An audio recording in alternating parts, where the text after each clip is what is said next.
Hello friends, आज मैं फिर एक नई कहानी आप लोगों के लिए लेकर आई हूँ। ये कहानी मनोज और सरजू की है।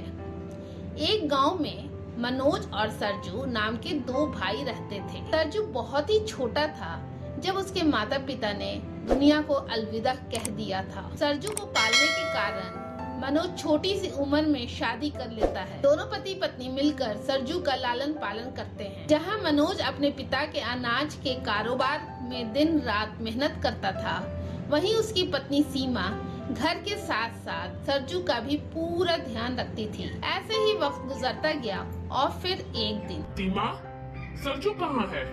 वो आजकल मेरे साथ नाश्ता क्यों नहीं करता? वो अभी सो रहा है जी। सो रहा है? इतनी देर तक क्यों सो रहा है? रुको, मैं अभी देखता हूँ। आप थोड़ा प्यार से बात करना, वरना वो दुखी हो जाएगा। और मेरे दुख का क्या? तुमने उसे अपने लाड प्यार में बिगाड़ दिया है। तुम्हें पता है, पिताजी ने कभी भी देर तक सोने की इजाजत नहीं दी। बहुत गुस्सा करते थे, इसलिए मैं भी उसे देर तक नहीं सोने दूंगा। अच्छा, आप फिक्र न करें, मैं अभी उसे उठा देती हूँ। हाँ, उसे उठाकर जल्दी गोदाम भेज देना। और हाँ, उसे बता देना कि कल से उसे जल्दी उठना है और मेरे साथ नाश्ता करके काम पर जाना है। अब वो 21 साल का हो गया है, उसकी पढ़ाई भी खत्म हो गई है।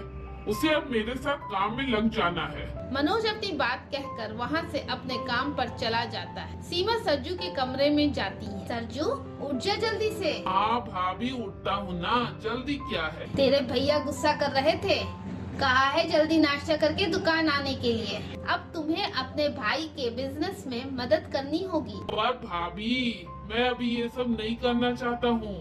अभी मैं अपने दोस्तों के साथ अपने जीवन का आनंद लेना चाहता हूँ। कृपया प्लीज आप मुझे सबसे दूर रखें। लेकिन सरजू, अब तुम्हें काम करने की जरूरत है ताकि तुम शादी कर सको और अपना पारिवारिक जीवन शुरू कर सको। और इसके अलावा मैं भी अकेले घर का काम करते करते थक गई हूँ।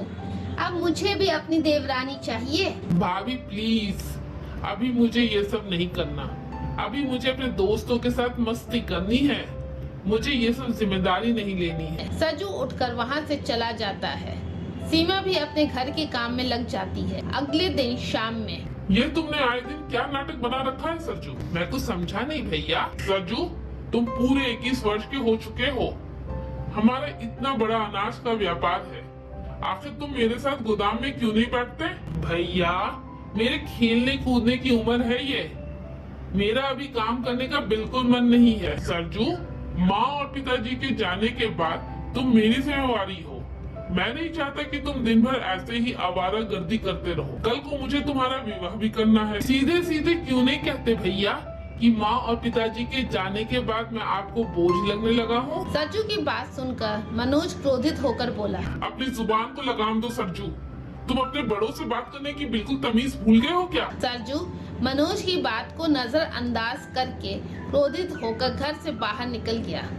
तभी सीमा आकर मनोज से बोली, सरजू अब जवान हो चुका है, आपका उसे इस तरह डांटना शोभा नहीं देता। सुना तुमने सीमा, उसने क्या कहा? मैं उसे बोझ समझता हूँ? आप चिंता मत कीजिए जी, धीरे धीरे वो सब समझ जाएगा। इधर सरजू गांव में फिर से आवारागर्दी करने लगा। तभी उसकी नजर मुखिया की बेटी आकृति पर पड़ती है। सरजू उसके पास जाकर बोला, मैं तुमसे काफी दिनों से बात करना चाह रहा था। देखो सरजू, मैं तुमसे तंग आ चुकी हूँ। तुम गांव में मुझसे इस तरह की बातें करते हो और गांव वाले मेरे और तुम्हारे बीच को लेकर कुछ और ही समझते हैं। उन्हें जो समझना समझने दो। जल्दी बोलो, क्या बात करनी है तुम्हें? आकृति, मैं तुमसे प्रेम करता हूँ और तुमसे विवाह करना चाहता हूँ। सरजू की बात सुनकर आकृति का गुस्सा 7वें आसमान पर पहुंच गया। मेरे पिता गांव के मुखिया हैं, तुम्हें पता है ना? और मुझे कॉलेज सिर्फ इस वजह से पढ़ने भेजते हैं कि उन्हें मुझ पर पूरा भरोसा है। मैं उनके विश्वास को नहीं तोड़ सकती। आइंदा अगर मेरे पीछे आए और मुझसे बात करने की कोशिश की तो मैं तुम्हारी शिकायत अपने पिताजी से कर दूंगी। तुम्हें जिससे शिकायत करनी है तुम कर सकती हो।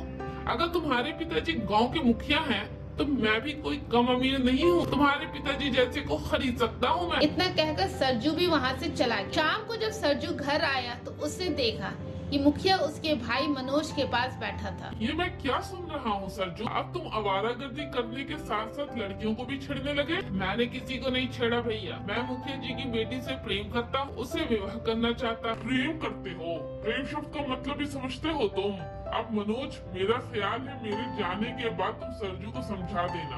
ये समझदार है, समझ जाएगा। नादानी में लड़के ऐसी गलतियां कर ही देते हैं। नहीं मुखिया जी, आज मैं फैसला करके रहूंगा। आज तो इसने हद पार कर दी है। सरजू, मैं तुम्हारा विवाह अगर मुखिया जी की बेटी आकृति से करा भी देता हूँ तो तुम उसे खिलाओगे क्या? तुम करते क्या हो? तुम्हारी महीने की आमदनी कितनी है? भैया मत भूलिए कि पिताजी ने अपने जीवन में बहुत सारा धन और संपत्ति बनाई, उसमें से आधा हिस्सा मेरा भी है। जानता हूँ, लेकिन तुम्हारे जैसे नौजवान को जब पिता की संपत्ति और दौलत मिलती है ना, तो वो उसे मिटाने में ज्यादा दिन नहीं लगाते, क्योंकि तुम लोगों की बस यही समस्या है कि तुम मेहनत नहीं करना चाहते। आप क्या कहना चाहते हैं भैया? यही कि अगर पिताजी अपनी संपत्ति तुम्हारे नाम ना करते तो तुम भीख मांगने के लिए कटोरा भी नहीं खरीद पाते।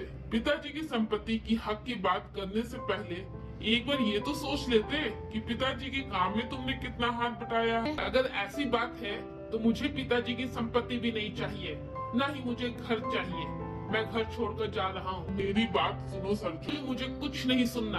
और मुखिया जी, मेरे घर के मैटर में आप ना ही पड़े तो अच्छा है। इतना बोलकर सरजू क्रोधित होकर वहाँ से चला गया। ये आपने सही नहीं किया जी। आपको सरजू से इतना कठोर रवैया नहीं अपनाना चाहिए था। नहीं सीमा, अगर आज मैं कठोर रवैया नहीं अपनाता तो सरजू के हौसले और बुलंद हो जाते। जो भाई अपने छोटे भाई को डांटते नहीं ना, वो अपने भाई के सबसे बड़े दुश्मन होते हैं। सरजू क्रोधित होकर अपने गांव से बहुत दूर एक दूसरे गांव की ओर चला गया। उसके पास खाने तक के पैसे नहीं थे। सरजू भूखा प्यासा थक हार कर एक झोपड़ी के सामने बैठकर रोने लगा। आज अगर मेरे पिताजी और माँ जीवित होती तो क्या भैया मेरे साथ ऐसा व्यवहार करते?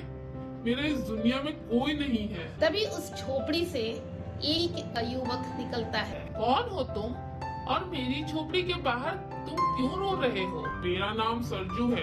अगर तुम्हें अपनी झोपड़ी के सामने रोने में इतराज है तो मैं कहीं और जाकर रो लेता हूँ। मेरा नाम चिराग। लगता है तो घर से काफी नाराज होकर आया और अंदर से काफी उदास भी हो और शक्ल से काफी भूखे भी लगते हो। मैंने सुबह से कुछ नहीं खाया और मेरे पास पैसे भी नहीं है। अच्छा तो चलो मेरे साथ, मैं तुम्हें खाना खिलाता हूँ। सरजू उसकी झोपड़ी की तरफ देखने लगा। अरे मेरी झोपड़ी की ओर मत देखो, मैं तुम्हें यहाँ के अच्छे ढाबे पर खाना खिलाऊंगा। मेरा तुम्हारा रिश्ता क्या है? इंसानियत का, और इससे बड़ा दुनिया में कोई रिश्ता नहीं होता दोस्त। चिराग की आंखों में अपनापन देखकर सरजू मुस्कुराते हुए बोला। ठीक है। चिराग सरजू को ढाबे पर ले गया। सरजू ने पेट भर खाना खाया।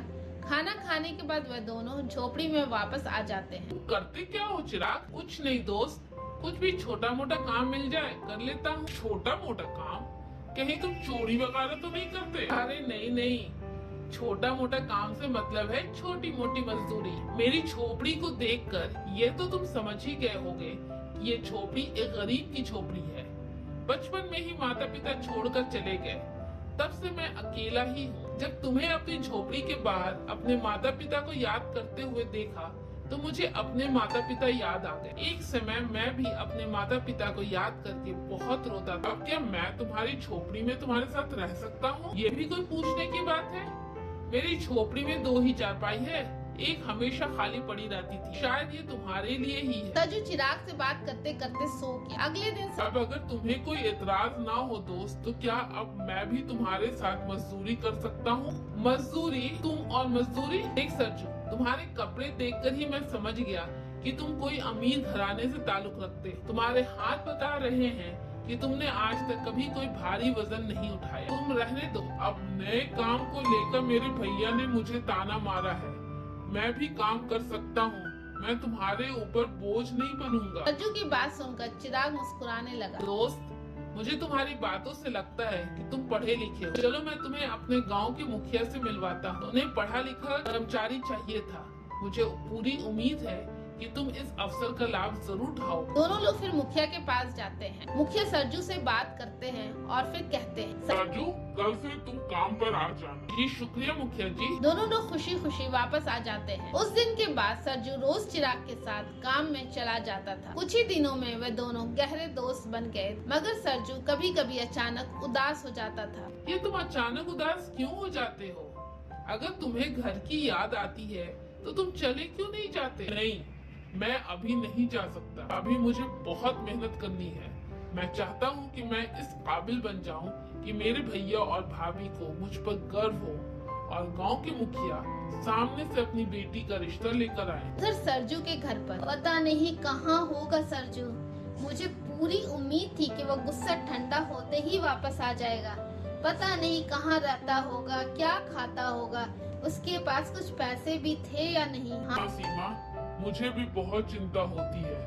मैंने तो ये सोचकर डांटा था कि वो सुधर जाएगा और अपनी जिम्मेदारी समझने लगेगा। कुछ महीनों के बाद तुम्हें पता है, इस बार हमारे बगल वाले गांव में अनाज का बहुत अच्छा रेट मिला है, इस कारण सभी किसान वहाँ बहुत खुश। वो कैसे, यही तो पता लगाना है। लोग बता रहे हैं कि कुछ टेक्नोलॉजीज का उपयोग लिया है उन लोगों ने, जिस कारण गांव में फसल बहुत अच्छी हुई है। मैं चाहता हूं हम भी अपने गांव में किसानों के लिए कुछ बेहतर करें। अच्छा, तो आप बात करें वहाँ के मुखिया से। हाँ, मैं आज ही बात करता हूँ वहाँ के मुखिया से, मेरी अच्छी दोस्ती है उनसे। मुखिया ये कहकर वहाँ से चला जाता है। अगली सुबह मैंने बात की है वहाँ के मुखिया जी से। उन्होंने बताया कि वह एक नए कर्मचारी की भर्ती की है जो एक शिक्षित व्यक्ति है और ये तकनीक उसी के द्वारा शुरू की गई है। इसलिए उन्होंने हमें अपने गांव में आमंत्रित किया ताकि हम उस शिक्षित व्यक्ति के साथ बैठक कर सकें। ठीक है मुखिया, मैं गाँव वाले के कारण वहाँ चला जाता, वरना जब से सरजू घर छोड़कर चला गया तब से कुछ अच्छा नहीं लगता। मुझे कहीं जाने का मन नहीं। मैं समझ सकता हूँ तुम्हारा दुख, पर यहाँ अपने गांव के लिए चलो प्लीज। शाम में मनोज अपनी पत्नी सीमा और मुखिया जी अपनी पत्नी और बेटी आकृति के साथ उस गांव के लिए निकल जाते हैं। उधर सरजू अपने दोस्त चिराग के साथ गांव की सड़क पर बनी हुई छोटी सी दुकान पर चाय पी रहा था। तभी एक लग्जरी कार आकर रुकी। उस लग्जरी कार में से मनोज और सीमा निकलकर बाहर आए। अरे सरजू, हमने तुम्हें कहाँ कहाँ नहीं ढूंढा, तुम यहाँ हो। चलो घर चलो। मैं घर नहीं जाऊंगा भैया। सरजू जिद मत करो, मैंने तुमसे जो भी कठोर शब्द बोले मैं उसके लिए क्षमा मांगता हूँ। तुम्हारे बगैर घर सुना है। तभी वहाँ का मुखिया आ जाता है। अरे आप लोग यहाँ, और आप सरजू को कहाँ चलने को कह रहे हैं? ये अब कहीं नहीं जाएगा। ये मेरा कर्मचारी है और इस बार जो हमारे गाँव में इतनी कमाई हुई है ना, वो इसी के कारण। ये सुनकर मनोज और सीमा बहुत खुश हो जाते हैं। तभी मुखिया जी अपनी बेटी आकृति को लेकर आते हैं और कहते हैं, बेटा तुम मेरी बेटी से शादी करोगे? और मुखिया जी, अभी तो मैं बहुत गरीब हूँ। मैं अपने दोस्त चिराग के साथ झोपड़ी में रहता हूँ। क्या ये मेरे साथ गरीबी में रहेगी? मुझे कोई प्रॉब्लम नहीं है। मैं आपकी जैसा प्रतिभाशाली व्यक्ति को अब नहीं छोड़ सकती। सभी लोग बहुत खुश हो जाते हैं और खूब धूमधाम से सरजू और आकृति की शादी हो जाती है। इस कहानी से हमें ये सीखने को मिलता है, हम सभी के अंदर कोई न कोई टैलेंट इनबिल्ट रहता है। जरूरत होती है उसे पहचान कर अप्लाई करने की। आपको हमारी कहानी कैसी लगी हमें कमेंट करके जरूर बताएं। साथ ही हमारे वीडियो को लाइक और शेयर जरूर करें। अगर आप हमारे चैनल पर पहली बार आए हैं तो इसे सब्सक्राइब करना बिल्कुल न भूलें। ऐसे ही कहानियाँ देखने के लिए आप हमारे फेसबुक पेज को भी फॉलो करें। Bye bye and take care दोस्तों।